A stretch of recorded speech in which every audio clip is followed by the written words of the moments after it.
Hello everyone, आज के इस सेशन में हम डिस्कस करने जा रहे हैं क्लास 10th फिजिक्स के chapter light reflection and refraction का एक और नया टॉपिक, और वो न्यू टॉपिक है स्फेरिकल लेंसेज। प्रीवियस सेशंस में हम अब तक बात करते आ रहे थे लाइट के रिफ्रैक्शन के ऊपर। हमने लॉज ऑफ रिफ्रैक्शन भी पढ़ लिए हैं। इनफैक्ट प्रीवियस लेक्चर में हमने एक रेक्टेंगुलर ग्लास स्लैब के थ्रू लाइट का रिफ्रैक्शन कैसे होता है हमने वो भी समझ लिया था भाई।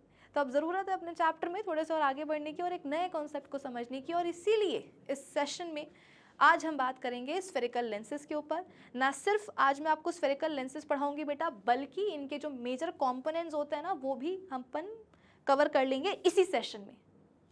तो बस यही है हमारे आज के इस सेशन का टारगेट। होपफुली आप सभी को समझ में आया होगा। तो अब एक काम करते हैं, अपने इसी टारगेट को अचीव करने के लिए आइए हम करते हैं अपने सेशन की शुरुआत। So this is Vibhuti Khare, welcome to definite success Pathshala, एक ऐसा प्लेटफॉर्म जहां पर आपको प्रोवाइड करवाई जाती है एकदम क्वालिटी एजुकेशन। एक ऐसा प्लेटफॉर्म जहां पर एक चीज़ डेफिनेट है, वो है आप सभी की सक्सेस। तो इसी अच्छी बात से हम शुरू करते हैं आज का हमारा सेशन, जहां पर हम बात करेंगे आज स्फेरिकल लेंसेज के ऊपर। ठीक है, चलो आ जाओ फिर कहानी शुरू करते हैं सेशन की। अच्छा, आप में से कुछ बच्चे ऐसे होंगे जिनके दिमाग में एक सवाल आ रहा होगा, और वो सवाल उनको बहुत परेशान कर रहा होगा कि मैम आप सबसे पहले तो ये बताइए कि हम ये स्फेरिकल लेंसेज पढ़ ही क्यों रहे हैं। मतलब कि क्या जीवन में हमने कभी स्फेरिकल लेंसेज का इस्तेमाल किया भी है? मतलब कि मैम क्या हम डेली लाइफ में स्फेरिकल लेंसेज को यूज़ करते भी हैं क्या, जो आज इनको हम सीधे पढ़ रहे हैं? या बस ऐसा है कि सिलेबस में है, एनसीईआरटी में टॉपिक दिया है इसलिए पढ़ लेते हैं उठा करके, ऐसा है क्या मैम? तो देखो बेटा, ऐसा है कि हम सब ने, है ना, हम सब ने, आपने, मैंने, हम सब ने अभी तक की अपनी लाइफ में ना कभी स्फेरिकल लेंसेज का इस्तेमाल किया ही किया है। और हो सकता है कि आप में से कुछ बच्चे तो डेली बेसिस पर स्फेरिकल लेंसेज का इस्तेमाल करते ही रहते हो। अब आप लोग बोलोगे कि मैम ये तो आपने बहुत ही अजीब सी बात बोल दी, मतलब हमें तो स्फेरिकल लेंसेज के बारे में कुछ पता भी नहीं है, कैसे दिखते हैं ये भी नहीं पता, तो इस्तेमाल करना तो बहुत दूर की बात है। अरे यही तो बात है, मैं यही तो आपको बताना चाह रही हूँ कि हो सकता है कि आपको स्फेरिकल लेंसेज के बारे में ज़्यादा नॉलेज ना हो, आपने एज सच कभी स्फेरिकल लेंसेज को ना देखा हो, बट इस्तेमाल तो कभी ना कभी ज़रूर किया होगा। अब आप बोलोगे कि मैम ऐसा तो समझ में नहीं आ रहा, एग्जाम्पल दो तो शायद समझ में आ जाए। तो ठीक है, लो एग्जाम्पल। अब देखो, ऐसा है कि आजकल तो हर चीज़ ऑनलाइन ही होने लग गई है, पढ़ाई भी ऑनलाइन ही होती है। तो इस चक्कर में क्या होता है कि बच्चों का ना स्क्रीन टाइम बहुत बढ़ रहा है। मतलब कि दिन का अधिकतर समय बच्चे मोबाइल फ़ोन, मतलब वो कंप्यूटर, लैपटॉप, है ना, इन सब चीज़ों पर ही बिता देते हैं। कुल मिलाकर के स्क्रीन टाइम बढ़ रहा है बच्चों का, बढ़ गया है इनफैक्ट। और स्क्रीन टाइम बढ़ने से हुआ ये है कि यंग एज से ही बच्चों को चश्मे लगने शुरू हो गए हैं। तो बेटा, चश्मों में वो जो ग्लासेस लगे होते हैं ना, ये देखो, ये चश्मा है ना, चश्मा, इसमें ये जो ग्लासेस लगे हुए हैं बेटा, ये क्या होते हैं? अरे बुद्धू, ये स्फेरिकल लेंसेज ही तो होते हैं। अब ज़रा बताओ कि तुम में से ऐसे कितने बच्चे हैं जिनको चश्मा लगा है? तो जो हमारे चश्मिश बच्चे हैं बेटा, वो जो चश्मा लगा रहे हैं उनमें जो ग्लासेस लगे हुए हैं वो एक्चुअली क्या है, वो स्फेरिकल लेंसेज ही हैं। आप बोलोगे कि मैम हम तो नहीं लगाते चश्मा। तो कोई बात नहीं बेटा, घर में कोई तो लगाता होगा ना, मम्मी पापा, दादी दादा। ओल्ड एज में तो देखो ऐसा है कि चश्मे लग ही जाते हैं, है ना। तो वो तो चश्मे तुमने देखे होंगे ना, दूसरों के तो चश्मे तुमने देखे होंगे। तो उसमें जो ग्लासेस लगते हैं बेटा, वो एक्चुअली स्फेरिकल लेंसेज ही होते हैं। ठीक है। उसके अलावा मैग्नीफाइंग ग्लास, तुमने अगर कोई डिटेक्टिव वाली कोई सीरीज़, कोई मूवी या कोई कार्टून देखा होगा, ठीक है, तो उसमें तुमने देखा होगा कि काला कोट पहन करके, एक हैट लगा करके डिटेक्टिव्स क्या करते हैं, मैग्नीफाइंग ग्लास लेकर के सबूत ढूंढते हैं, एविडेंस जो है ना सर्च करते हैं कि नहीं? तो बेटा, वो जो मैग्नीफाइंग ग्लास होता है ना, वो एक्चुअली क्या होता है, स्फेरिकल लेंसेज से ही बना होता है, एक तरह के स्फेरिकल लेंस से ही बना होता है। उसके अलावा अब तुम लोगों के स्कूल रीओपन हो गए हैं। अरे गर्मियों की छुट्टियां हो गई ना, अब स्कूल दोबारा से खुल गए होंगे। तो अब तुम्हें तुम्हारी जो साइंस मैडम होंगी ना, वो तुम्हें, या हो सकता है कि साइंस वाले सर हों, मतलब जो भी है साइंस टीचर, वो अब तुम्हें बायोलॉजी लैब लेकर के जाएंगे और वहाँ जा कर के तुम्हें वो माइक्रोस्कोपिक व्यू दिखाएंगे, प्लांट सेल्स का, एनिमल सेल्स का, मतलब कि माइक्रोस्कोप तुम्हें इस्तेमाल करने के लिए दिया जाएगा। स्लाइड्स जो ना रखी जाएंगी और तुम्हें स्लाइड्स को जो है माइक्रोस्कोप से ऑब्जर्व करने के लिए बोला जाएगा। तो बेटा वो जो माइक्रोस्कोप्स होते हैं ना, उनमें भी स्फेरिकल लेंसेज का ही इस्तेमाल होता है। ये प्रोजेक्टर्स तुमने देखे होंगे अपने स्कूल्स में, कंप्यूटर लैब में देखा होगा, है ना। तो बेटा प्रोजेक्टर्स में भी स्फेरिकल लेंसेज का इस्तेमाल होता है। दूरबीन, बाइनोकुलर्स जिसको अपन बोलते हैं, टेलीस्कोप, कैमरा, ये जो दरवाज़ों पे मेन गेट पर ये जो स्पाई होल्स होते हैं ना, इन सब में भी स्फेरिकल लेंसेज का इस्तेमाल होता है। और तो और बेटा ये जो हमारी दो आँखें होती हैं ना, इन दोनों आँखों में भी एक एक स्फेरिकल लेंस फिट होता है। आप बोलोगे कि मैम ये तो कुछ ज़्यादा ही हो गया, है ना, ये कैमरे का समझ में आ गया, प्रोजेक्टर का समझ में आ गया, चश्मों का समझ में आ गया कि चलो यहाँ पर क्या हो रहा है, स्फेरिकल लेंसेज इस्तेमाल हो रहे हैं। लेकिन अब आपने कहा कि हमारी आंखों में भी स्फेरिकल लेंसेज लगे हुए हैं। एग्जैक्टली ये बात तुमको मेरी और अच्छे से तब समझ में आएगी जब अपन बात करेंगे सेकेंड चैप्टर के ऊपर, human I and the colourful world chapter के ऊपर। बेटा वहाँ पर ना अपन पूरा ह्यूमन आई का स्ट्रक्चर पढ़ेंगे, तो तुम्हें मेरी बात वहाँ पर याद आएगी कि हाँ मैम ने पहले ही बता दिया था कि भैया हमारी दोनों आंखों में ना एक एक स्फेरिकल लेंस लगा होता है। हाँ एक एक स्फेरिकल लेंस लगा होता है बेटा, लेकिन इसका मतलब ये नहीं कि वो कांच का बना होगा, ठीक है, कांच के नहीं बने होते हैं।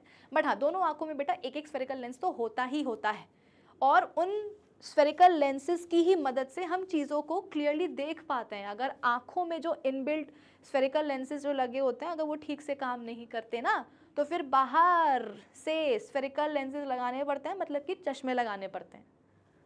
समझे? तो ये सारे एग्जाम्पल्स सुनने के बाद, देखने के बाद तुम्हें कहीं ना कहीं बेटा दिल के किसी कोने में रियलाइज़ तो हो रहा होगा कि हाँ मैम आपने सही कहा था।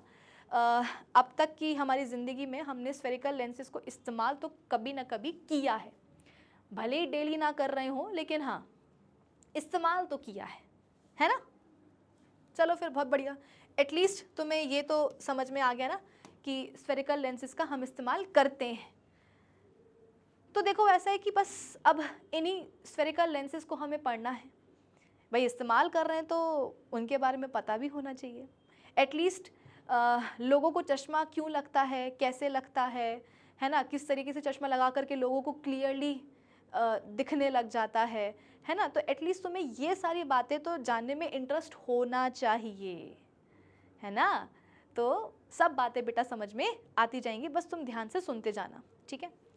चलो ठीक है, स्फेरिकल लेंसेज अपन पढ़ ही लेंगे, आज पढ़ ही लेंगे। लेकिन स्फेरिकल लेंसेज को पढ़ने के पहले क्या तुमको लेंस के बारे में पता है कि एक लेंस क्या चीज़ होती है? मतलब अगर तुमसे मैंने पूछ लिया कि बेटा बताओ लेंस क्या है, तो क्या जवाब दोगे मुझे? देखो ऐसा है, पिछले सेशंस में, मतलब काफ़ी पिछले सेशंस में अपन ने लाइट के रिफ्लेक्शन की बात करी थी। रिफ्रैक्शन नहीं बोला बेटा, मैंने रिफ्लेक्शन बोला है, ठीक है। मतलब जब अपन ने ये चैप्टर पढ़ना स्टार्ट किया था ना, तो अपन ने लाइट के रिफ्लेक्शन को ही सबसे पहले पढ़ा था। तो उसमें होता क्या था कि किसी रिफ्लेक्टिंग सरफेस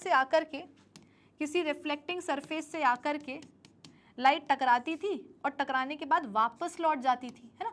लाइट देखो ऐसे आ रही थी, रिफ्लेक्टिंग सरफेस से टकराई और टकराने के बाद क्या हुआ, देखो इस तरीके से वापस लौट गई। मतलब कि यहाँ पर मीडियम चेंज नहीं हुआ, लाइट ऐसे आई थी और ऐसे कैसे निकल भी गई रिफ्लेक्टिंग सरफेस से टकरा करके। तो इसको अपन ने क्या नाम दिया था कि हाँ भैया ये क्या है, लाइट का रिफ्लेक्शन हो रहा है कि नहीं हो रहा। चलो ठीक है, ये तो अपन ने पढ़ लिया, और बेटा बहुत बार पढ़ लिया है। मतलब कि पिछले मतलब कि जूनियर क्लासेस से तुम थोड़ा बहुत तो लाइट के रिफ्लेक्शन के बारे में पढ़ते आ ही रहे थे, और 10th में आकर के तुमने फिजिक्स में सबसे पहले ये और एक बार फिर से पढ़ लिया है। तो अब जो बेटा रिफ्लेक्शन अपन पढ़ चुके हैं, हो गया सो हो गया। अब हम बात करते हैं किसके, लाइट के रिफ्रैक्शन की। ये तो तुम्हें समझ में आ गया ना कि हाँ रिफ्लेक्टिंग सरफेस से आकर के लाइट टकराई और टकराने के बाद वापस लौट गई, मीडियम चेंज नहीं हुआ तो नहीं हुआ, चलो जाने दो। अब हम बात करते हैं लाइट के रिफ्रैक्शन की। आप बोलोगे कि मैम लाइट के रिफ्रैक्शन के ऊपर भी हम पहले बात कर चुके हैं अपने पिछले लेक्चर्स में। एग्जैक्टली होता यह है कि लाइट प्रोपगेशन के दौरान अपने ओरिजिनल पाथ से जब डेविएट हो जाती है, खसक जाती है, बेंड हो जाती है बेटा, तो उस लाइट की बेंडिंग को ही हम क्या बोलते हैं, लाइट का रिफ्रैक्शन बोलते हैं, है कि नहीं। ये अपन पढ़ चुके हैं। और ये लाइट का जो उसके ओरिजिनल पाथ से डेविएशन हो रहा है, जो उसकी बेंडिंग हो रही है, जो लाइट का रिफ्रैक्शन हो रहा है, इसका अपन रूट कॉज भी पढ़ चुके हैं कि आखिर लाइट अपने ओरिजिनल पाथ से खसकती क्यों है, भटकती क्यों है, डेविएट क्यों होती है। बेटा अपन इसका रूट कॉज पढ़ चुके हैं, समझ चुके हैं, है कि नहीं। होता यह है कि जब लाइट प्रोपोगेट करती है ना, तो प्रोपोगेशन के दौरान वो मीडियम चेंज कर लेती है। मतलब कि इनिशियली लाइट एक मीडियम में ट्रैवल कर रही थी, फिर हुआ क्या, वो दूसरे मीडियम में आ गई। तो जैसे ही मीडियम चेंज हुआ तो लाइट की स्पीड बदल जाती है। अब स्पीड बदलने का मतलब ये है कि या तो दूसरे मीडियम में जाने के बाद लाइट की स्पीड बढ़ भी सकती है बेटा, और लाइट की स्पीड कम भी हो सकती है। दोनों ही केसेस पॉसिबल हैं। ये मत समझ करके बैठना कि मैम दूसरे मीडियम में गई है तो बस लाइट की स्पीड कम ही होगी। बेटा नहीं, ऐसा नहीं है। दूसरे मीडियम में एंटर करने के बाद लाइट की स्पीड बढ़ भी सकती है और कम भी हो सकती है। और इसीलिए मैं हमेशा आपको बोलती हूं कि लाइट की स्पीड चेंज हो जाती है। यदि लाइट रेयरर से डेंसर मीडियम में जाती है तो स्पीड कम हो जाती है।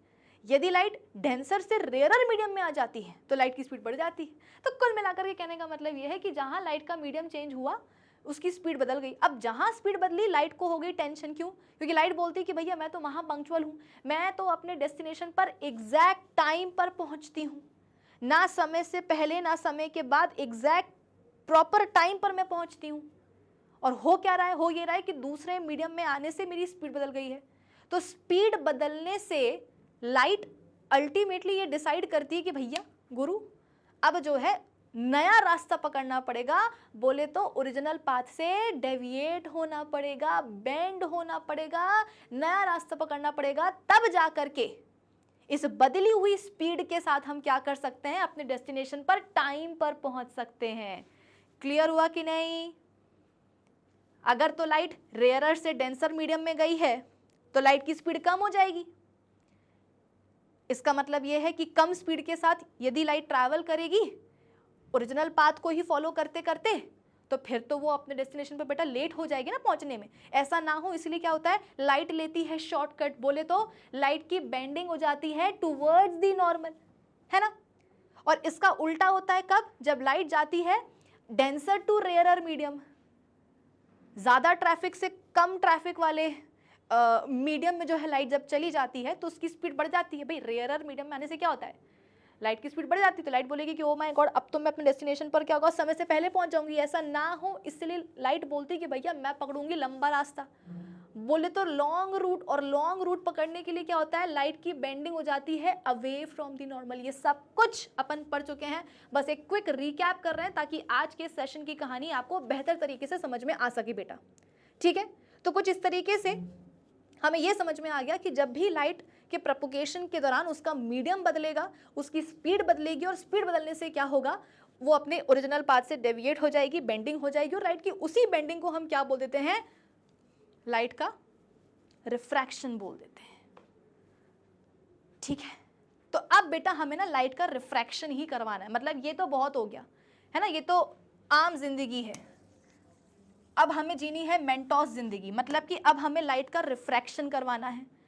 तो आप बोलोगे कि मैम लाइट का रिफ्रैक्शन करवाने से आपका मतलब तो फिर ये निकल करके आता है सामने कि अब लाइट को हमें एक मीडियम से दूसरे मीडियम में भेजना होगा। भाई लाइट का रिफ्रैक्शन करवाने का मतलब क्या है कि हम चाहते हैं कि लाइट की बेंडिंग हो जाए। और लाइट की बेंडिंग कब होगी, जब उसकी स्पीड बदलेगी। और स्पीड कब बदलेगी, जब उसका मीडियम चेंज होगा।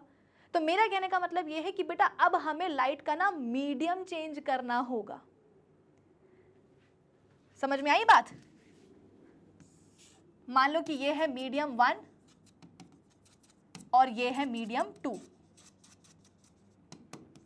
ठीक है, मैं यहां पर अभी स्पेसिफाई नहीं करूं कि ये कौन सा है, कौन सा रेयरर, कौन सा डेंसर।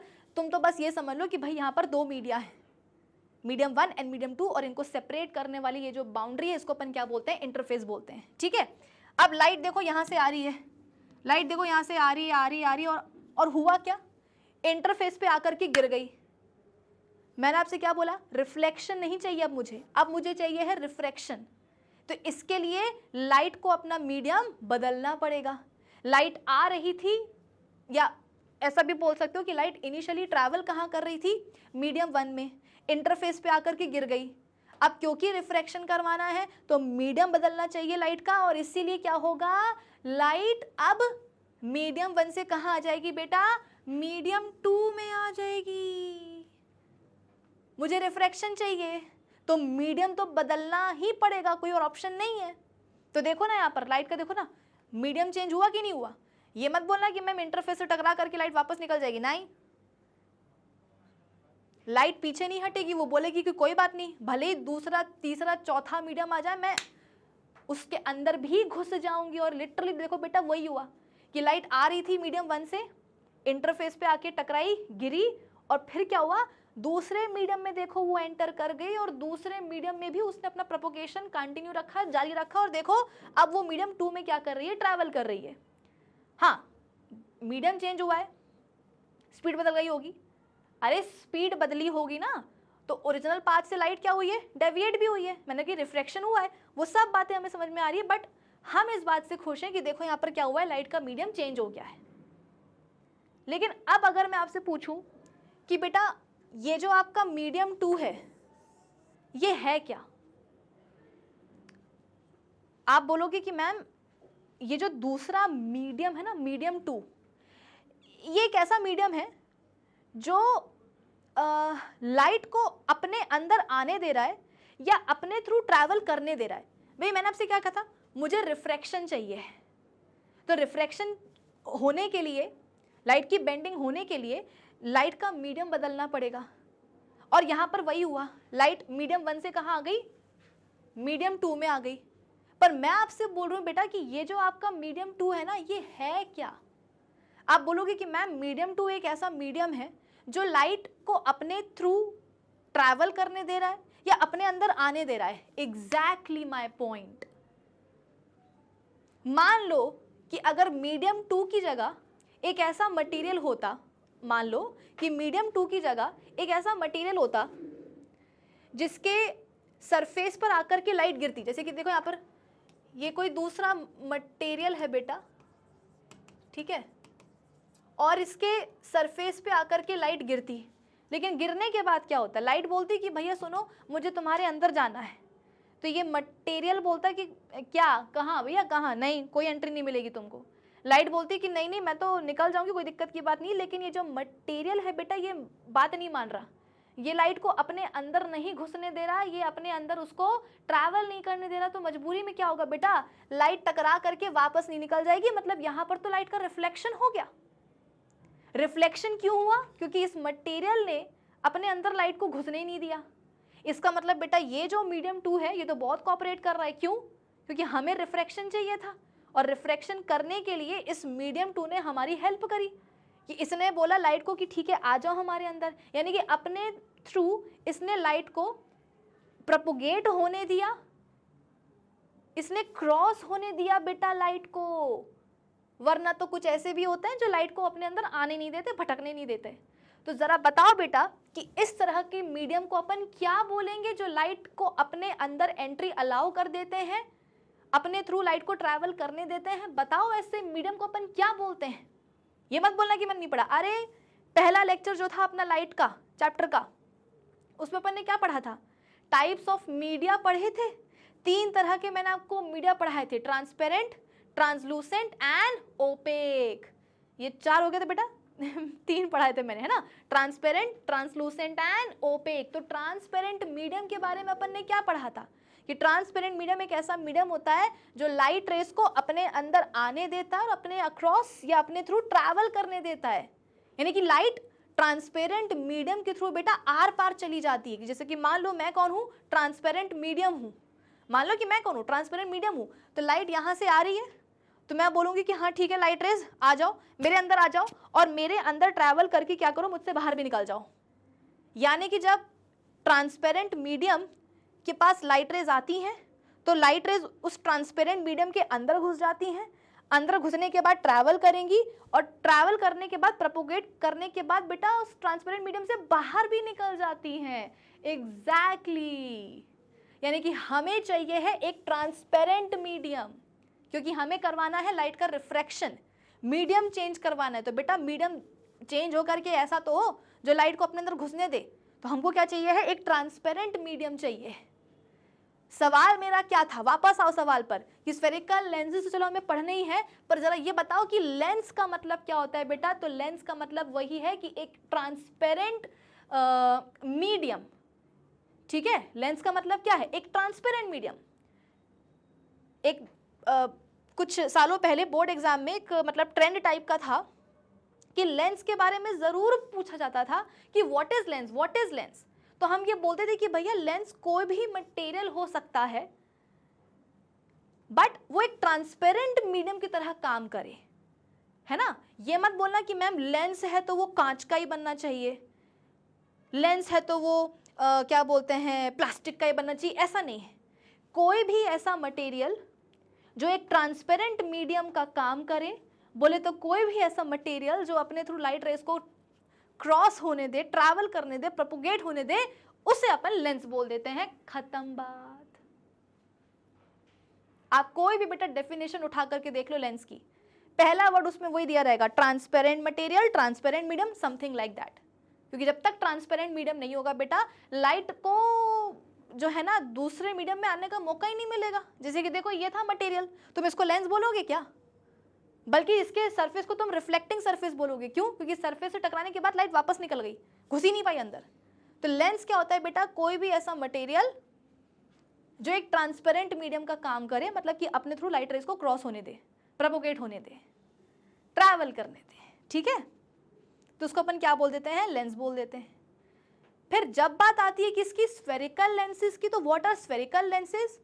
एक स्फेरिकल लेंस क्या होता है, तो शुरुआत का स्टेटमेंट तो अपना वही सेम रहेगा कि अ lens is a part of a transparent thick glass which is, अब क्योंकि हम स्फेरिकल लेंसेज की बात कर रहे हैं, तो देखो हम बात कर रहे हैं स्फेरिकल लेंसेज की, तो पहला वाला पार्ट तो सेम रहेगा कि हमारे पास क्या होना चाहिए, एक ट्रांसपेरेंट मीडियम, एक ट्रांसपेरेंट मटेरियल होना चाहिए, ठीक है। प्लस स्फेरिकल के लिए अपन क्या बोलेंगे कि एक ऐसा ट्रांसपेरेंट मटेरियल या medium which is bounded by two surfaces, एक ऐसा ट्रांसपेरेंट मटेरियल बेटा जो दो सरफेसेस से बंधा हुआ हो, जिसमें से एटलीस्ट एक सरफेस कैसी हो, स्फेरिकल हो, उसे अपन क्या बोल देंगे, स्फेरिकल लेंस। तो व्हाट इज स्फेरिकल लेंस, एक ट्रांसपेरेंट मटेरियल या medium which is bounded by two surfaces, जो दो सरफेसेस से बंधा हुआ हो और जिसमें से एटलीस्ट एक सरफेस कैसा हो बेटा, स्फेरिकल हो, तो उसको अपन स्फेरिकल लेंस बोल देते हैं, ठीक है।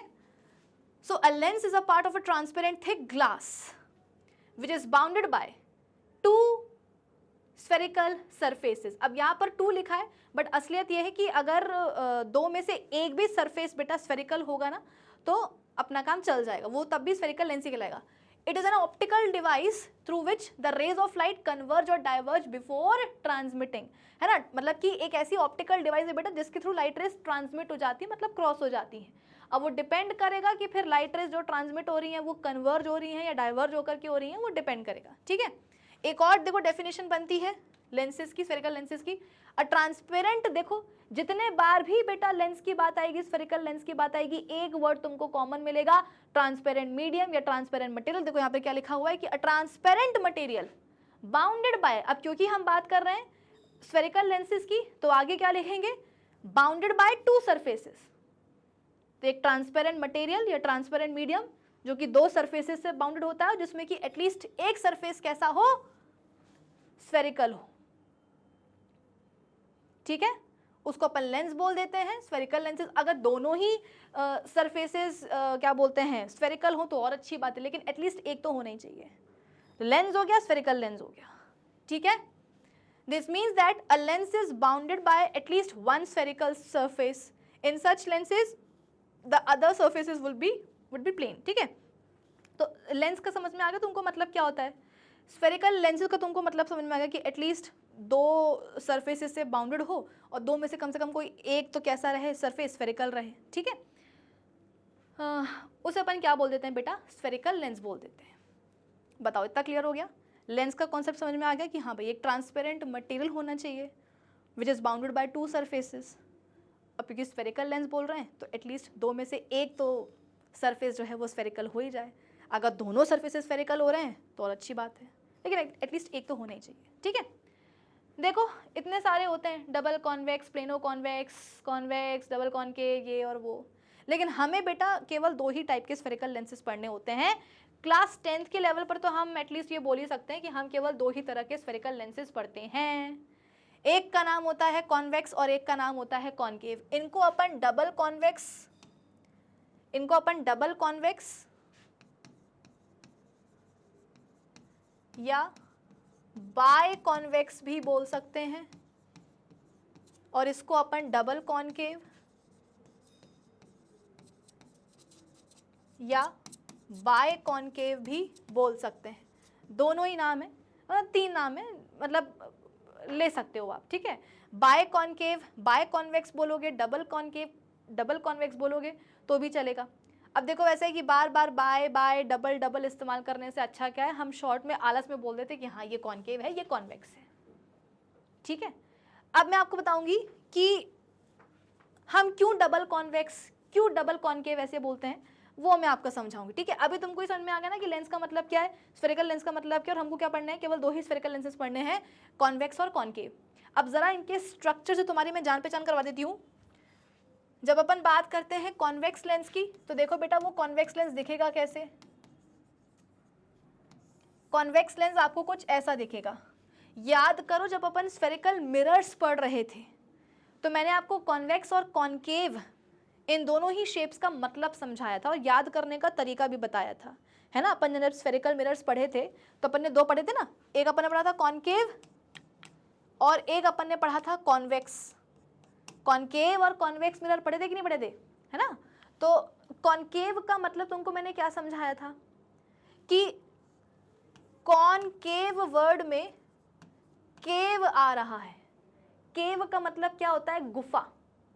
तो एक ऐसा स्फेरिकल मिरर जिसका जो रिफ्लेक्टिंग सरफेस है वो कहाँ है, गुफा के अंदर। मतलब जब तुम गुफा, जब लाइट रेज, है ना, जब लाइट रेज जाएंगी जाएंगी जाएंगी, उनको ऐसा लगेगा कि लाइट रेज कहाँ जा रही हैं, एक गुफा के अंदर जा रही है। और गुफा के अंदर जाने के बाद क्या हो रहा है, मिरर का रिफ्लेक्टिंग सरफेस मिल रहा है। मतलब कि एक ऐसा रिफ्लेक्टिंग, मतलब एक ऐसा स्फेरिकल मिरर जिसका जो रिफ्लेक्टिंग सरफेस होता है ना, वो गुफा के अंदर होता है, केव के अंदर होता है। तो उसको अपन क्या बोल देते हैं, कॉनकेव बोल देते हैं, कॉनकेव मिरर। और अगर तुमको ये याद होगा तो फिर इसको याद करने की तुम्हें ज़्यादा लोड नहीं है कि भाई एक ऐसा स्फेरिकल मिरर जिसका रिफ्लेक्टिंग सरफेस गुफा के अंदर है, मतलब कि अंदर की तरफ कर्व्ड है, उसको अपन क्या बोलेंगे, कॉनकेव। तो इसका उल्टा क्या हो जाएगा, इसका उल्टा क्या हो जाएगा, कॉन्वेक्स। कि एक ऐसा मिरर जिसका जो रिफ्लेक्टिंग सरफेस है इट इज बल्ज्ड आउट, बाहर की तरफ कर्व्ड है, तो उसको अपन क्या बोल देंगे, कॉन्वेक्स बोल देंगे, है ना। तो ये चीज़ तो अपन ने पहले ही पढ़ ली थी। तो यहाँ से अपन कॉनकेव और कॉन्वेक्स का मतलब निकाल सकते हैं। कॉनकेव का मतलब होता है अंदर धंसा हुआ, कॉन्वेक्स का मतलब होता है बाहर ऐसे उभरा हुआ। अरे वर्ड्स के मतलब निकालना सीखो ना। कॉनकेव का मतलब क्या हो जाएगा, अंदर धंसा हुआ, देखो ना ऐसे अंदर धंसा हुआ है। और कॉन्वेक्स का मतलब क्या हो जाएगा, ऐसे बाहर उभरा हुआ। तो ज़रा तुम ये स्फेरिकल लेंस को बेटा देखो ज़रा तुम इस स्फेरिकल लेंस को देखो ना, इसके तुम्हें 2 सरफेसेस दिख रहे होंगे, एक ये सरफेस दिख रहा होगा और एक ये सरफेस दिख रहा होगा। बेटा लेंस की तो प्रॉपर्टी यही ना कि एक ट्रांसपेरेंट मटेरियल होना चाहिए which should be bounded by 2 surfaces. और अगर हम बात कर रहे हैं स्फेरिकल लेंस की तो फिर 2 में से एटलीस्ट एक सरफेस कैसा हो, स्फेरिकल हो, तो जाके अपन उस लेंस को क्या बोलेंगे, स्फेरिकल लेंस बोलेंगे। यस और नो। तो ये तुमको लेंस दिख रहा है, इसके तुम्हें मतलब ट्रांसपेरेंट मटेरियल ही है ये, ठीक है। और इसके 2 सरफेसेस तुमको दिख रहे होंगे, एक ये वाला हो गया और एक ये वाला हो गया। और देखो दोनों ही कैसे हैं, स्फेरिकल हैं। देखो ना दोनों ही कैसे हैं, स्फेरिकल है। इसका मतलब क्या है बेटा, 100% ये स्फेरिकल लेंस है। लेकिन ज़रा ये तो देखो कि दोनों सरफेसेस किस तरीके से स्फेरिकल है, कैसे कर्व्ड हैं। तो ऐसे उभरे हुए नहीं है, देखो ऐसे उभरे हुए नहीं है। तो ऐसे उभरे हुए के लिए अपन क्या नाम देते हैं, कॉन्वेक्स। और लेंस है तो बोल देते हैं क्या, कॉन्वेक्स लेंस। लेकिन यहाँ पर क्या है कि दोनों ही जो इसके सरफेसेस हैं, रिफ्रैक्टिंग सरफेसेस बोल सकते हैं ना, दोनों ही जो इसके रिफ्रैक्टिंग सरफेस हैं बेटा वो बाहर की तरफ उभरे हुए हैं। उभरे तो है लेकिन दोनों। तो डबल, भाई 2 के लिए अपन बाय या डबल का इस्तेमाल करते हैं कि नहीं करते हैं, तो इसीलिए इसको अपन डबल या बाय बोल देते हैं। डबल और बाय अपन इस्तेमाल करते हैं 2 के लिए, है ना। तो ये हमारे पास एक ऐसा स्फेरिकल लेंस है जिसके दोनों ही सरफेस जिसके दोनों ही सरफेस बाहर की तरफ ऐसे उभरे हुए हैं, कर्व्ड है बाहर की तरफ, तो क्योंकि बाहर की तरफ उभरे हुए हैं तो वर्ड आ जाएगा कॉन्वेक्स, लेंस है तो लेंस लगा देंगे, और दोनों सरफेसेस बाहर की तरफ उभरे हुए हैं इसलिए यहाँ पर अपन प्रीफिक्स लगा देंगे डबल या फिर बाय। तो डबल कॉन्वेक्स लेंस या बाय कॉन्वेक्स लेंस, शॉर्ट में अपन क्या बोल सकते हैं, सिंपल कॉन्वेक्स लेंस भी बोल सकते हैं। ठीक है, अब यहाँ पर एक और लेंस देख लो, यहाँ पर बेटा एक और लेंस देख लो जो अपन को पढ़ना है, ये वाला।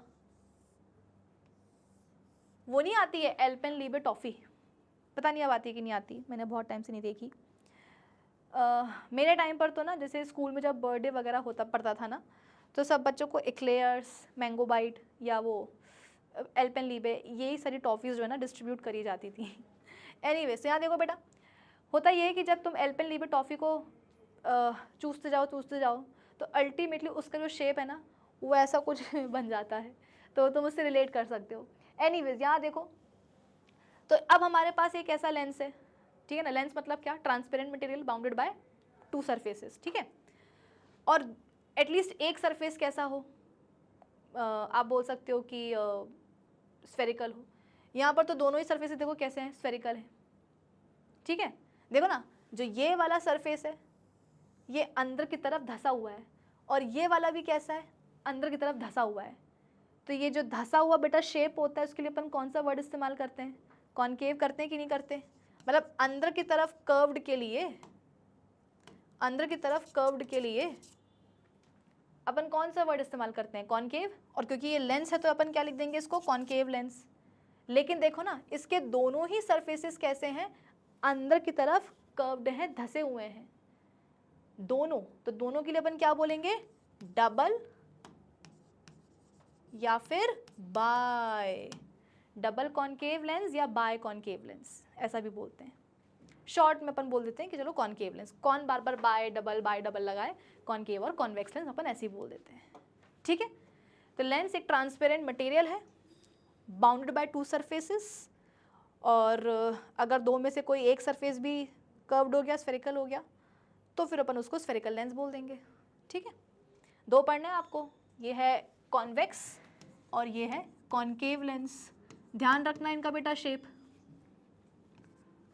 जो कॉन्वेक्स लेंस होता है, ठीक है, जो कॉन्वेक्स लेंस होता है बेटा उसके दोनों ही सरफेसेस बाहर की तरफ कर्व्ड होते हैं, उभरे हुए रहते हैं, और कॉनकेव की दोनों ही सरफेसेस अंदर की तरफ कर्व्ड होते हैं, ठीक है।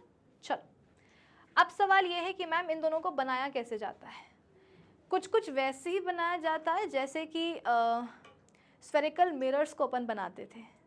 कैसे, याद करो, अपन आपको पढ़ाया था कि स्फेरिकल मिरर्स को बनाने के लिए हम कांच की एक खोखली बॉल लिया करते थे, है ना, एक हॉलो ग्लास फेयर लेते थे, उसको काट करके उसका एक टुकड़ा निकालते थे, और वो जो टुकड़ा है वो महज क्या होता था, वो एक कांच का टुकड़ा ग्लास पीस होता था। फिर उस ग्लास पीस को अपन मिरर में कन्वर्ट करते थे, पॉलिश वगैरह सिल्वरिंग वगैरह करके, याद आया।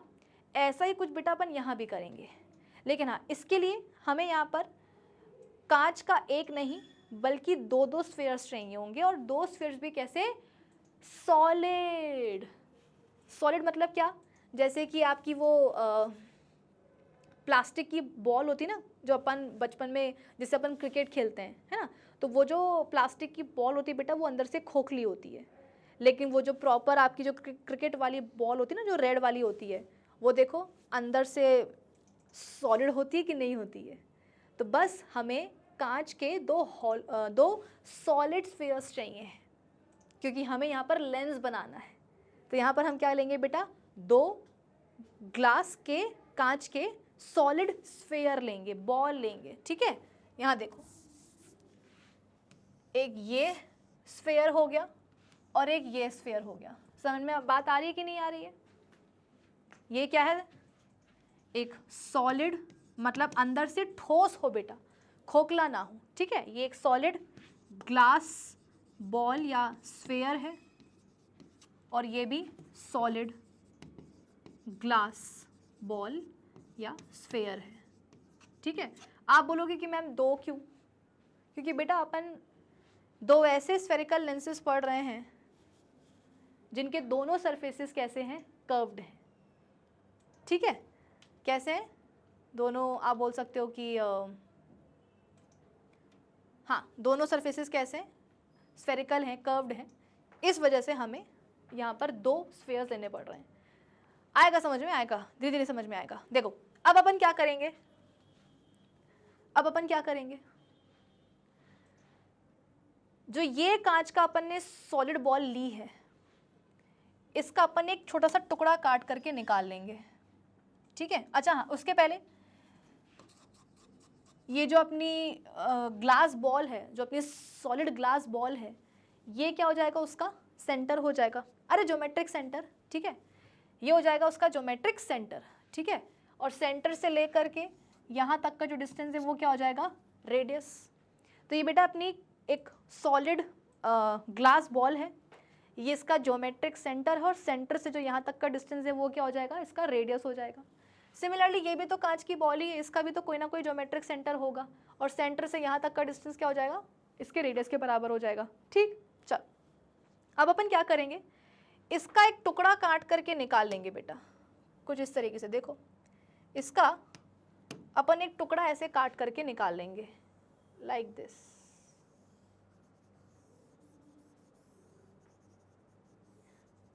ये दिख रहा है तुमको टुकड़ा, ये वाला, ये अपन ने काट करके ऐसे निकाल लिया है, ठीक है। तो अपने पास अब सिर्फ क्या रह गया है, ये कांच का छोटा सा टुकड़ा रह गया। देखो बॉल या स्फेयर तब तक कहलाई जाती है कोई चीज़ जब तक कि वो चीज़ इंटैक्ट हो। जहाँ मैंने इस बॉल का, स्फेयर का एक टुकड़ा काट करके अलग ही कर लिया, ये नहीं कि सिर्फ काटा, काट करके बेटा मैंने ऐसे अलग भी कर लिया, तो फिर तो वो कोई स्फेयर, वो कोई बॉल नहीं कहलाएगा। भाई दिमाग लगाओ ना, कि बॉल तब, जैसे कि बॉल आपकी टूट गई है, उधड़ गई है, तो आप उस बॉल से खेल पाओगे क्या, नहीं, क्यों, ये अब वो तो बॉल रही नहीं ना, वो बॉल का काम ही नहीं कर पा रही है। तो जब तक कि इस बॉल से मैं वो कांच का टुकड़ा काट करके अलग नहीं करती हूँ, तब तक ये स्फेयर कहलाएगा। और जहाँ मैंने इस टुकड़े को काट करके स्फेयर से अलग कर दिया बेटा, अब तो वो स्फेयर कहलाएगा नहीं। अब क्या रह जाएगा, सिर्फ रह जाएगा कर्वेचर। रह जाएगा कि नहीं रह जाएगा, कर्वेचर, बस वही कर्वेचर तो अपन को चाहिए, और क्या चाहिए जीवन में। तो एक सॉलिड ग्लास बॉल थी, स्फेयर था, एक छोटा सा टुकड़ा अपन ने काट करके अलग कर लिया, ठीक है। और अब सिर्फ कर्व रह गया है, बॉल तो चली गई, स्फेयर तो चला गया, अब सिर्फ क्या रह गया है, कर्व रह गया है, ठीक है। तो ये जो सेंटर था ना पहले, ये जो सेंटर था पहले, जिसको कि अपन स्फेयर का सेंटर बोल रहे थे, ज्योमेट्रिक सेंटर, अब ये सेंटर स्फेयर का सेंटर नहीं कहलाएगा, अब ये कहलाएगा सेंटर ऑफ कर्वेचर, जिसको कि अपन कैसे डिनोट करेंगे बेटा, सी से। आप बोलोगे कि मैम ये तो फ्लैशबैक हो रहा है, स्फेरिकल मिरर्स में भी अपन ने कुछ ऐसे ही पढ़ा था, एग्जैक्टली। तो कुछ कुछ चीज़ें वैसे ही हैं, है ना, लेकिन हाँ सेम टू सेम नहीं है, कॉपी नहीं है, कुछ डिफरेंस भी है। तो जैसे कि हमारे पास यहाँ पर ग्लास स्फेयर था, बट वो हॉलो नहीं, वो सॉलिड था, उसका अपन ने एक छोटा सा टुकड़ा काट करके अलग कर लिया, तो अब स्फेयर तो बचा नहीं, अब सिर्फ क्या रह गया, कर्वेचर रह गया। तो स्फेयर का जो अब ये सेंटर था ना, ज्योमेट्रिक सेंटर, अब ये ज्योमेट्रिक सेंटर स्फेयर का नहीं कहलाएगा, बल्कि अब ये क्या कहलाएगा, सेंटर ऑफ कर्वेचर। क्यों, क्योंकि स्फेयर तो रहा नहीं, सिर्फ कर्व बचा है, जिसको अपन क्या बोलेंगे, सेंटर ऑफ कर्वेचर। सिमिलरली जब स्फेयर था तो ये रेडियस ऑफ स्फेयर कहलाता था, अब स्फेयर तो रहा नहीं, अब कर्वेचर बचा है, तो अब इसको अपन क्या बोलेंगे, रेडियस ऑफ कर्वेचर, ठीक है। चलो सिमिलरली बेटा हम क्या करेंगे, ये जो अपने पास सॉलिड दूसरा वाला जो ना ग्लास स्फेयर, इसका भी अपन कुछ ऐसा ही एक टुकड़ा काट करके अलग कर लेंगे, लाइक दिस। ये देखो यहाँ से हमने इसका एक टुकड़ा काट करके अलग कर लिया है, ये देखो एक टुकड़ा हमने बेटा इस सॉलिड ग्लास स्फेयर का भी काट करके अलग कर लिया, दिख रहा है ये वाला टुकड़ा, ये हमने काट करके ऐसे अलग कर लिया है, ठीक है। यानी कि अब जहां आपने स्फेयर से टुकड़ा काट करके अलग किया, तो अब तो वो स्फेयर कहलाएगा नहीं। अरे बेटा अब तो वो बचा ही नहीं ना स्फेयर, अब तो वो स्फेयर बचा ही नहीं है, अब तो सिर्फ क्या रह गया है, अब सिर्फ रह गया है कर्व। तो ये जो सेंटर था ना स्फेयर का, अब इसको सेंटर, स्फेयर का सेंटर नहीं बोलेंगे, अब इसको क्या बोलेंगे, सेंटर ऑफ द कर्वेचर। और ये जो रेडियस था स्फीयर का, अब इसको अपन रेडियस ऑफ स्फीयर नहीं, अब इसको अपन क्या बोलेंगे, रेडियस ऑफ कर्वेचर। जब तक कि स्फीयर में से टुकड़ा काट करके नहीं अलग किया गया तब तक वो स्फीयर कहलाएगा। जहां आपने टुकड़ा काट करके अलग कर लिया फिर तो वो क्या बचेगा, सिर्फ बेटा कर्वेचर बचेगा, स्फीयर तो चले जाएगा तेल लेने के लिए। ठीक है, तो अब सेंटर ऑफ स्फीयर नहीं, सेंटर ऑफ कर्वेचर कहलाया जाएगा, रेडियस ऑफ स्फीयर नहीं, रेडियस ऑफ कर्वेचर कहलाया जाएगा। ठीक है, तो कुल मिलाकर के आपके पास देखो बेटा दो टुकड़े हो गए कांच के, दो अलग अलग आपके पास बॉल थी, स्फीयर थे, दोनों में से आपने कांच के टुकड़े काट करके अलग कर लिए। अब आप क्या करोगे, इन दोनों को ही क्या बोलते हैं, चिपका दोगे। ठीक है, इन दोनों को ही बेटा जो आपके पास कांच के टुकड़े हैं ना, इनको आप चिपका दोगे।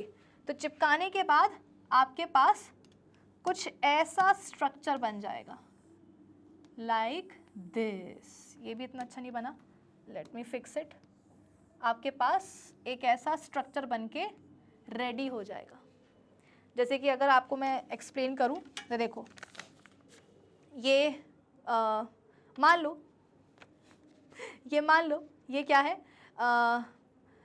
कांच की सॉलिड बॉल है, स्फीयर है ये। ठीक है, इसका मैंने ये टुकड़ा काट करके यहाँ से अलग कर लिया। ठीक है, समथिंग लाइक दिस। समझ में आया कि नहीं आया? ये देखो मेरे पास ये सॉलिड ग्लास बॉल थी और इसका मैंने क्या करा बेटा, ये वाला टुकड़ा काट करके ऐसे अलग कर लिया। तो अब तो ये बॉल बची नहीं, अब तो सिर्फ क्या बचा, कर्व बचा। ठीक है, सिमिलरली मैं क्या करूँगी, ऐसे ही दूसरी एक और बॉल लेकर के आऊँगी और उसका भी मैं साइड से एक टुकड़ा काट करके अलग कर लूँगी। ठीक है, तो अब मेरे पास क्या हो बेटा, देखो दो ऐसे टुकड़े आ गए, ये दोनों आ गए। अब इनको जोड़ने के दो तरीके हैं, या तो इन दोनों को मैं ऐसे जोड़ दूँ, ऐसे, ठीक है ऐसे, तो कुछ ऐसा शेप बन जाएगा, या फिर इन दोनों को मैं ऐसे जोड़ दूँ, ऐसे कुछ इस तरीके से, तो कोई ऐसा शेप बन जाएगा। ये मेरी बात समझ में आई कि नहीं आई, कि लेने हमको दो ग्लास स्फीयर ही हैं, दोनों के टुकड़े काट काट करके अलग करने हैं, फिर उन टुकड़ों को आपको क्या कर देना है, ज्वाइन कर देना है।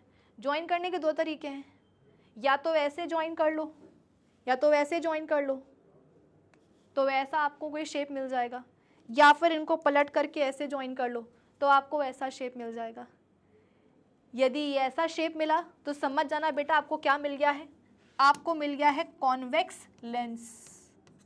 क्या मिल गया है बेटा, कॉन्वेक्स लेंस। अरे इसको अपन लेंस ही तो बोलेंगे ना, इसको अपन लेंस ही तो बोलेंगे। क्यों, लेंस क्या होता है, refracting, sorry not refracting, transparent material या transparent medium bounded by two surfaces, उसी को अपन बोलते हैं लेंस। और अगर दो में से कोई एक भी स्फेरिकल है तो उसको अपन क्या बोल देंगे, स्फेरिकल लेंस। और यहाँ पर तो देखो बेटा एक नहीं दोनों ही सरफेसेस कैसे हैं, स्फेरिकल हैं, कर्व्ड हैं, तो 100% बेटा ये क्या है, लेंस ही तो ना, कौन सा, कॉन्वेक्स लेंस। क्यों, क्योंकि इसके दोनों सरफेसेस कैसे हैं, बाहर की तरफ कर्व्ड हैं। और ये क्या हो जाएगा, ये बन जाएगा अपना कॉनकेव लेंस। क्यों, क्योंकि इसके दोनों सरफेसेस अंदर की तरफ देखो धसे हुए हैं, कर्व्ड हैं अंदर की तरफ, तो ये बन जाएगा कॉनकेव लेंस। तो बेटा कुछ इस तरीके से अपने दो लेंसेज बनके तैयार होते हैं, कॉन्वेक्स एंड कॉनकेव। चाहिए क्या होता है, दो सॉलिड ग्लास स्फीयर, दोनों के ही टुकड़े काट के अलग करने पड़ते हैं और फिर दोनों को ऐसे ज्वाइन करना पड़ता है। ऐसे ज्वाइन करोगे तो आपके पास क्या मिल जाएगा, कॉन्वेक्स लेंस। ऐसे ज्वाइन करोगे तो आपके पास क्या आ जाएगा, कॉनकेव लेंस आ जाएगा। ठीक है, चलो अब अपन बात करते हैं बेटा कॉन्वेक्स लेंस के कंपोनेंट्स की। तो कंपोनेंट्स ऑफ कॉन्वेक्स लेंस, ठीक है, सबसे पहले ये बन गया आपका कॉन्वेक्स लेंस। अच्छा एक चीज़ और मैं यहाँ पर आपको बेटा बताना चाहती हूँ कि कॉन्वेक्स लेंस जो होता है ये होता है एक कन्वर्जिंग टाइप का लेंस, कन्वर्जिंग टाइप का लेंस। अब आप बोलोगे कि मैम ये तो उल्टा हो गया, आपने शायद गलत पढ़ा दिया। क्यों, जब स्फेरिकल मिरर्स पढ़ रहे थे तो आपने बताया था कि जो कॉनकेव मिरर होता है वो होता है कन्वर्जिंग टाइप का, और कॉन्वेक्स मिरर जो होता है कॉन्वेक्स वाला वो होता है डाइवर्जिंग टाइप का। यहाँ पे आपने उल्टा बोल दिया कि कॉन्वेक्स लेंस कैसा होता है, कन्वर्जिंग। तो हाँ बेटा उल्टा है पर सही है, गलत नहीं बताया है। वाकई में कॉन्वेक्स लेंस कैसा होता है बेटा, कन्वर्जिंग टाइप का लेंस होता है। मतलब क्या भाई, ये तो क्या है, कॉन्वेक्स लेंस है ना, बोले तो ट्रांसपेरेंट मटेरियल है।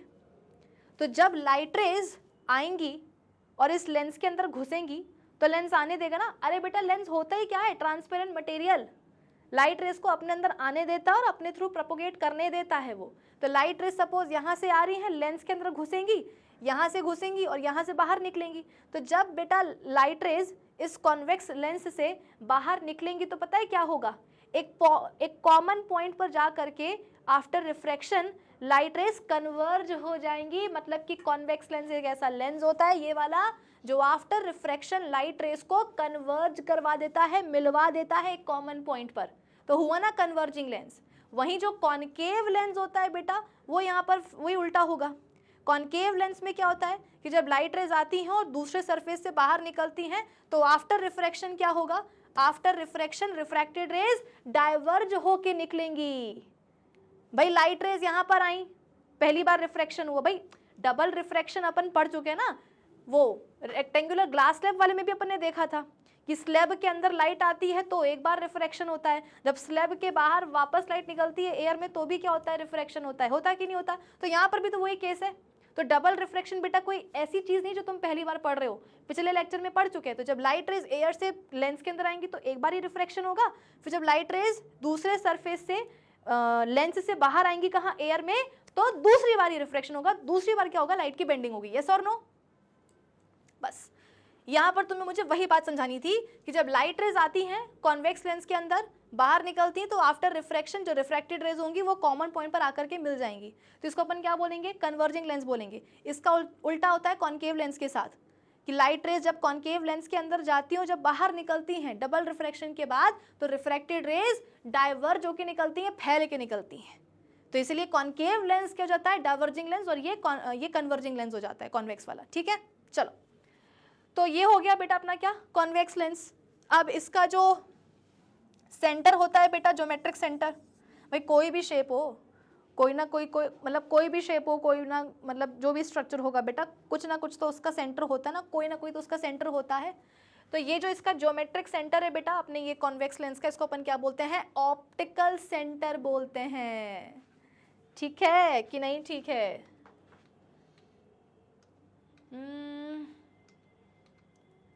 The central point of a lens is it's optical centre. Lens का जो बिल्कुल सेंट्रल पॉइंट होता है, जैसे कि आपका कॉन्वेक्स लेंस है, इसका जो सेंट्रल पॉइंट है इसको अपन क्या बोलेंगे, ऑप्टिकल सेंटर बोलेंगे।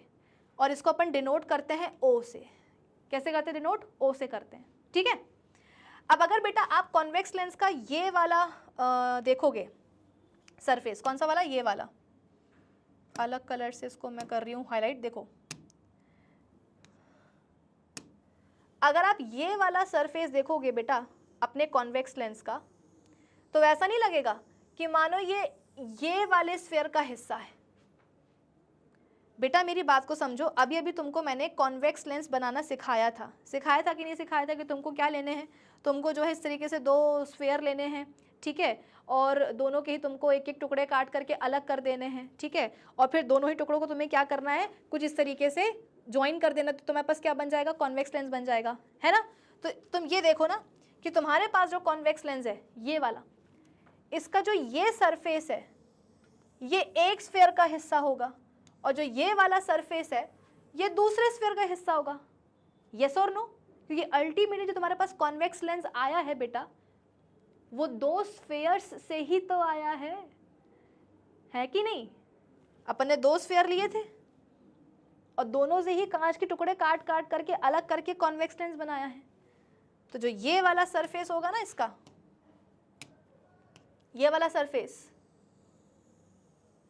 ये होगा ये वाले स्फीयर का हिस्सा, और जो ये वाला सरफेस है ये होगा दूसरे स्फीयर का हिस्सा। ये चीज तुम्हारे लिए समझना बहुत जरूरी है, इसीलिए मैं शुरुआत से बोल रही हूँ कि बेटा तुमको क्या करना है, तुम्हें जो है ना दो कांच के गोले लेने हैं, ग्लास बॉल्स लेनी है, स्फीयर्स लेने हैं, क्योंकि जब तक अपन 2 ग्लास स्फीयर्स नहीं लेंगे तब तक तुम्हें ये चीज़ समझ में नहीं आएगी कि कॉन्वेक्स लेंस का जो ये वाला सरफेस है ये है इस स्फीयर का हिस्सा, और जो ये वाला सरफेस है ये है दूसरे वाले स्फीयर का हिस्सा। ठीक है, जैसे कि ये वाला जो आप बोल सकते हो कि सरफेस है, भाई ये अपना कॉन्वेक्स लेंस है, ये अपना कॉन्वेक्स लेंस है ये, ठीक है। तो जो ये वाला सरफेस है लेंस का, ये है इस स्फीयर का हिस्सा, ठीक है, और जो दूसरा वाला है वो है इस स्फीयर का हिस्सा, ठीक है। चल ओके, तो ये सरफेस है एक स्फीयर का हिस्सा और ये वाला सरफेस है दूसरे सरफेस का हिस्सा, ठीक है। और ये चीज़ अपन ने पहले भी देखी थी कि जो स्फीयर था उनका कोई ना कोई क्या था बेटा, ज्योमेट्रिक सेंटर था। जैसे कि जो ये वाला स्फीयर था उसका ज्योमेट्रिक सेंटर था जिसको अपन सेंटर ऑफ स्फीयर बोलते थे, ये वाले स्फीयर का भी ज्योमेट्रिक सेंटर था जिसको अपन सेंटर ऑफ स्फीयर बोलते थे। लेकिन वही वाली बात है कि टुकड़े काट काट के अलग कर लिए तो फिर तो वो सेंटर ऑफ स्फीयर कहलाए नहीं, कर्व बचा तो वो क्या कहलाए, फिर सेंटर ऑफ कर्वेचर कहलाए। तो ये बन गया क्या बेटा, एक सेंटर ऑफ कर्वेचर, इसको मैं C1 लिख देती हूँ, और ये बन गया दूसरा सेंटर ऑफ कर्वेचर, इसको मैं C2 लिख देती हूँ। तो मैं ऑप्टिकल सेंटर का मतलब समझ में आया, सेंट्रल पॉइंट जो होता है अपने लेंस का उसको अपन बोलते हैं ऑप्टिकल सेंटर। लेंस का जो ये वाला सरफेस है ये एक स्फीयर का हिस्सा है, ये वाला सरफेस दूसरे स्फीयर का हिस्सा है, इस स्फीयर का कोई ना कोई ज्योमेट्रिक सेंटर रहा होगा जिसको अपन सेंटर ऑफ स्फीयर बोलते होंगे। लेकिन जैसे ही हमने ये इसका टुकड़ा काट के अलग करा, ठीक है, तो अब ये स्फीयर तो बचा नहीं, अब सिर्फ क्या बचा, कर्व बचा, तो इसको अपन ने क्या बोला, सेंटर ऑफ कर्वेचर। सिमिलरली ये क्या था, दूसरे वाले स्फीयर का ज्योमेट्रिक सेंटर था। लेकिन अब हमने जैसे ही कांच का टुकड़ा काट करके अलग करा तो अब तो वो स्फीयर बचा नहीं, अब क्या बचा, ये सिर्फ कर्व बचा, तो इसको अपन क्या बोलेंगे, सेंटर ऑफ कर्वेचर। तो दो सेंटर ऑफ कर्वेचर हो गए कि नहीं हो गए, एक हो गया C1 और एक हो गया C2, हो गया।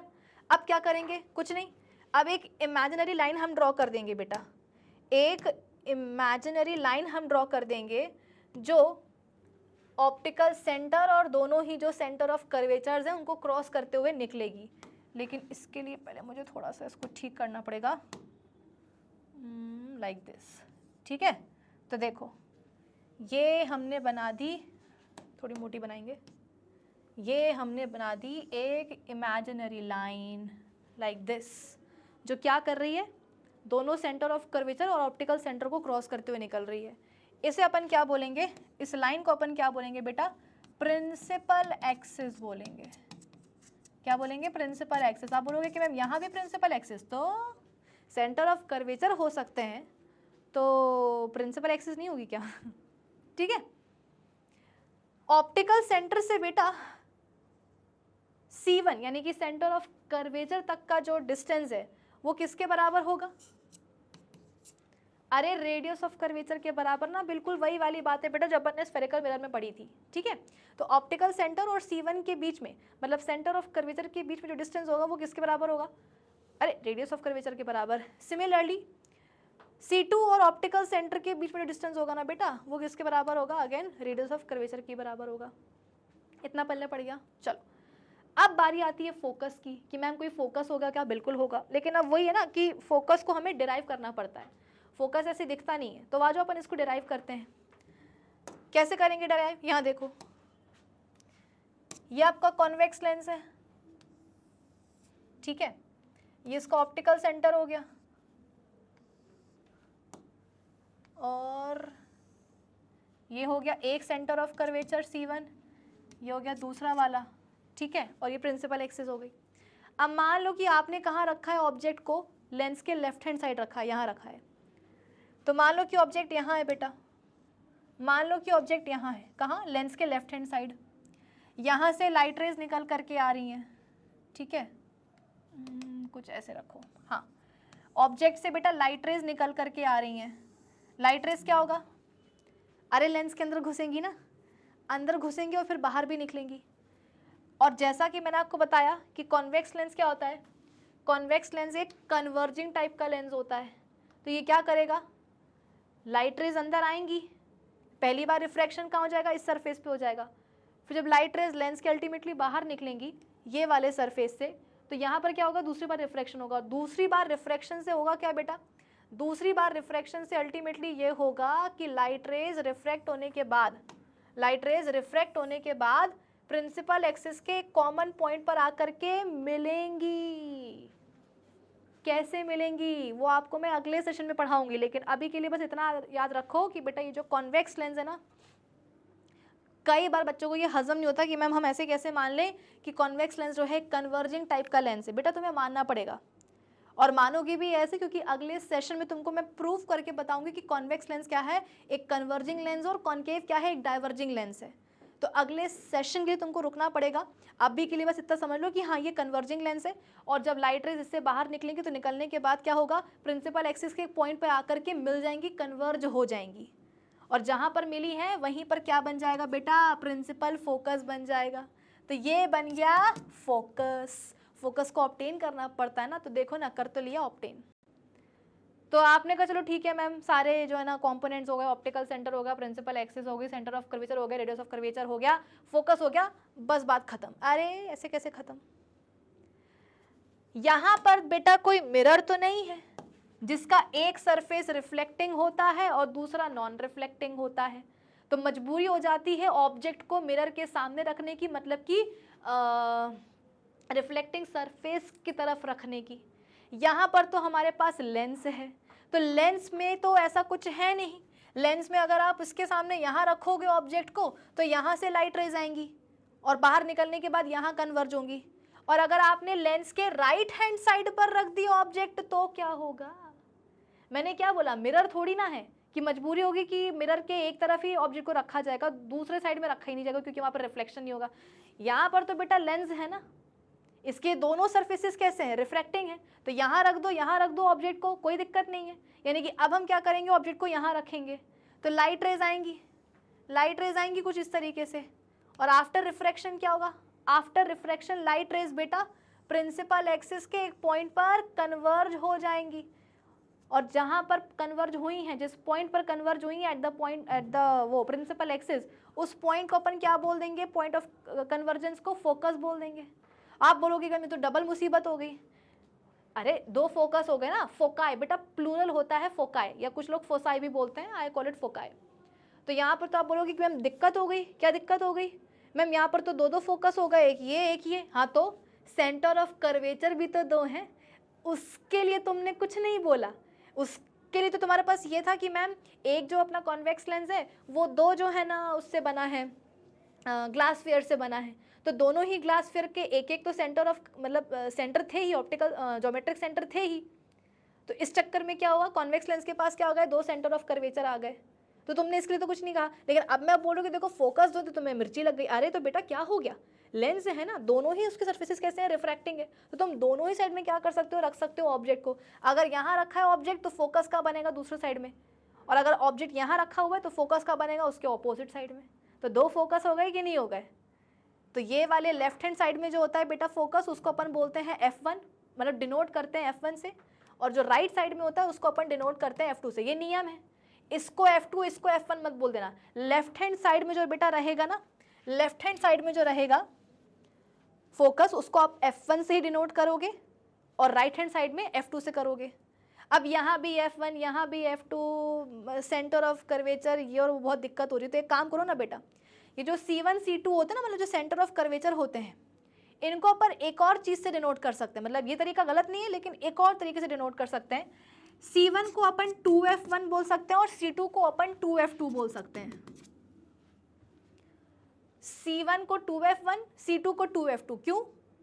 क्योंकि यहाँ से लेकर के यहाँ तक का जो डिस्टेंस है वो रेडियस ऑफ कर्वेचर के बराबर होता है, और फोकस और ऑप्टिकल सेंटर के बीच का जो डिस्टेंस है बेटा उसको अपन क्या बोलते हैं, फोकल लेंथ बोलते हैं। जैसे कि पोल और फोकस के बीच का जो डिस्टेंस है उसको अपन फोकल लेंथ बोलते थे, ठीक वैसे ही ऑप्टिकल सेंटर और फोकस के बीच का जो डिस्टेंस है उसको अपन क्या बोलते हैं, फोकल लेंथ बोलते हैं।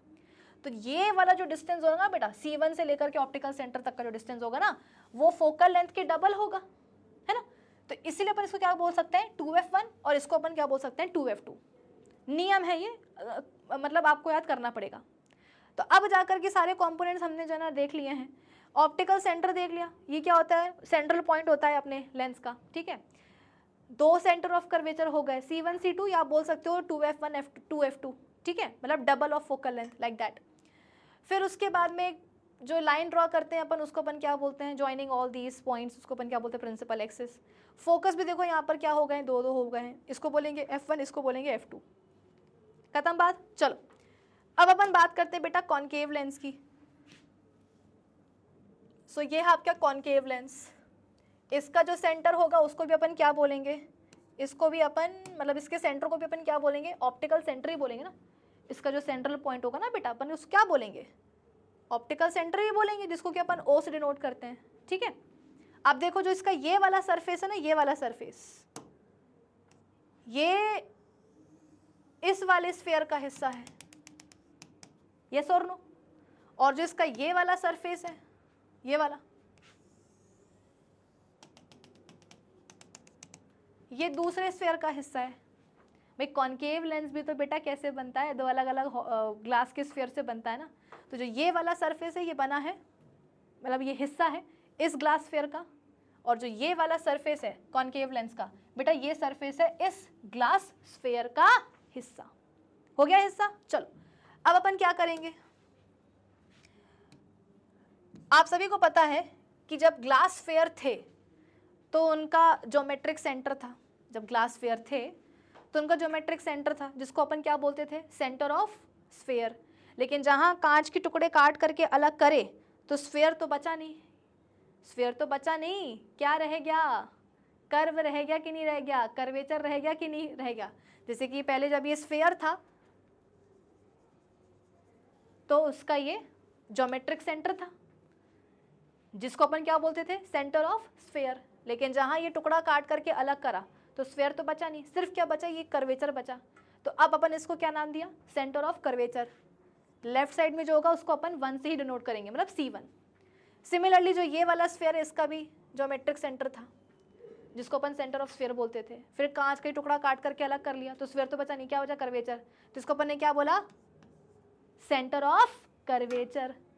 तो दो सेंटर ऑफ कर्वेचर आ गए, ऑप्टिकल सेंटर आ गया, मतलब देखो ना कितने सारे सेंटर हो रहे हैं, optical centre, centre of curvature. और इसीलिए अपन क्या करते हैं, थक हार के ये जो सेंटर ऑफ कर्वेचर है इसको अपन 2f1 और f2 से, मतलब 2f2 से अपन डिनोट कर देते हैं, ठीक है, मतलब डबल ऑफ फोकस ऐसे।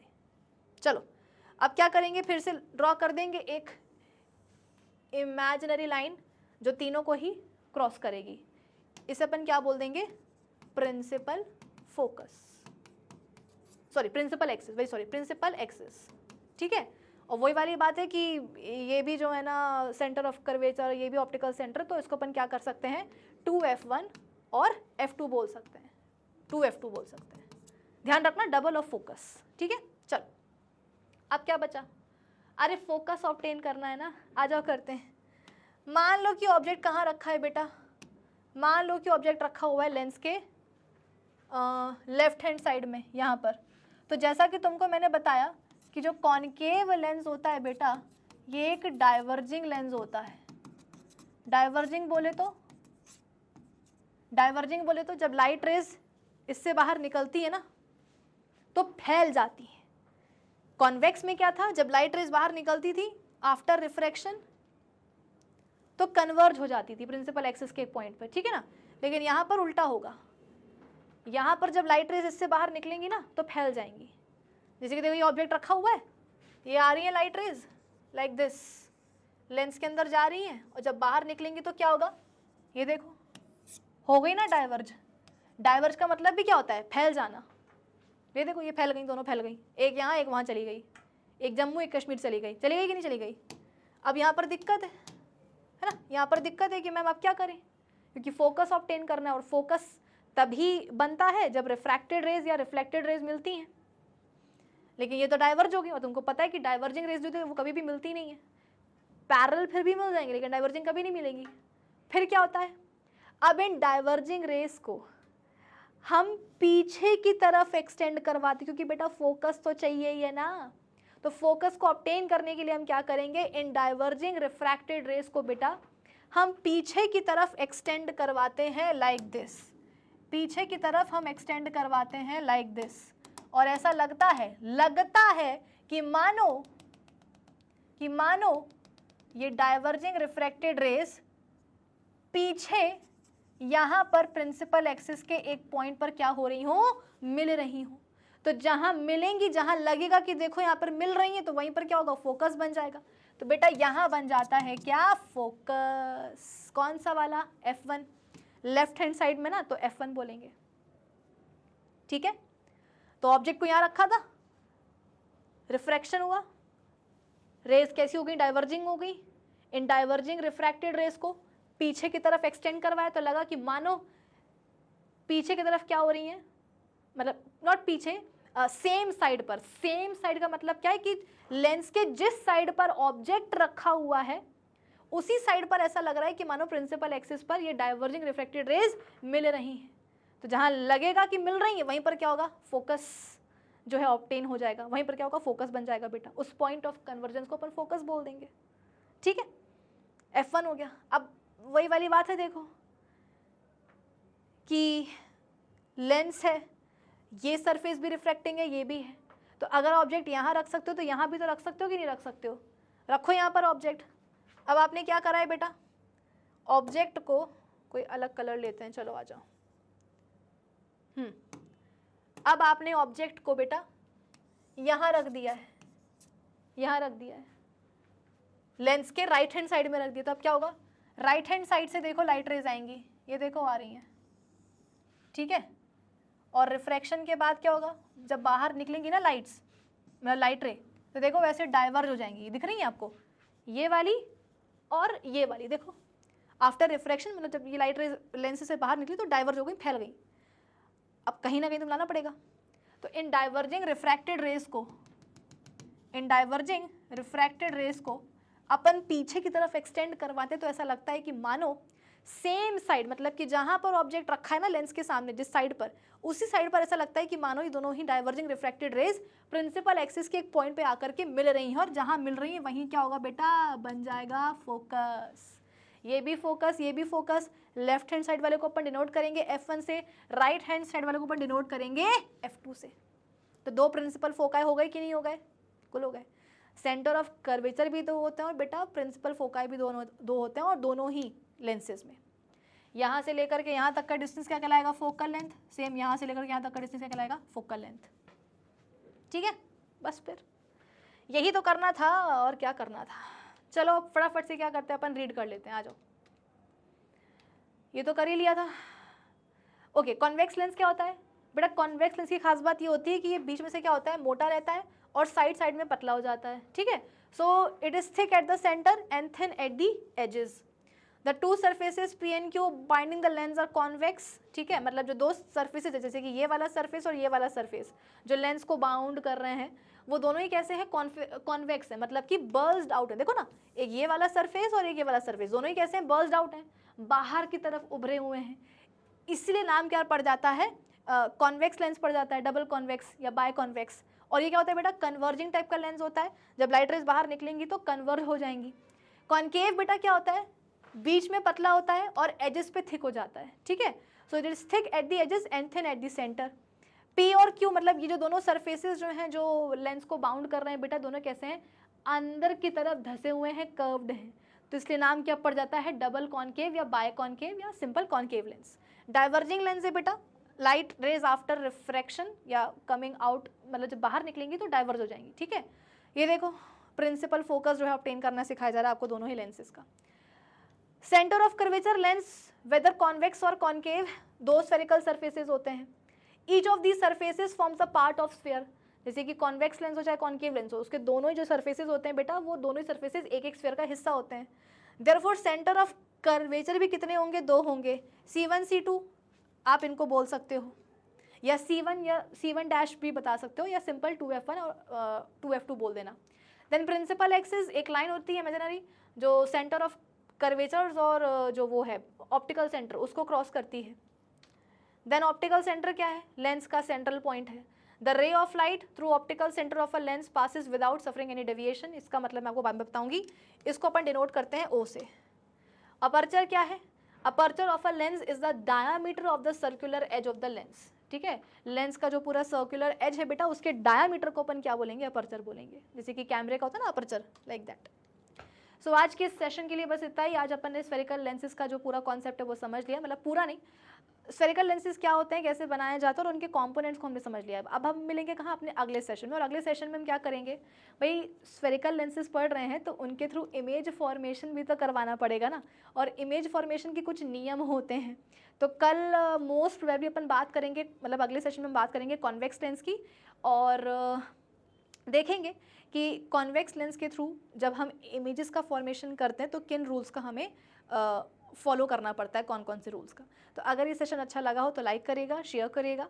मिलते हैं अपने अगले सेशन में, तब तक के लिए keep learning with definite success Pathshala. Bye bye, have a great day.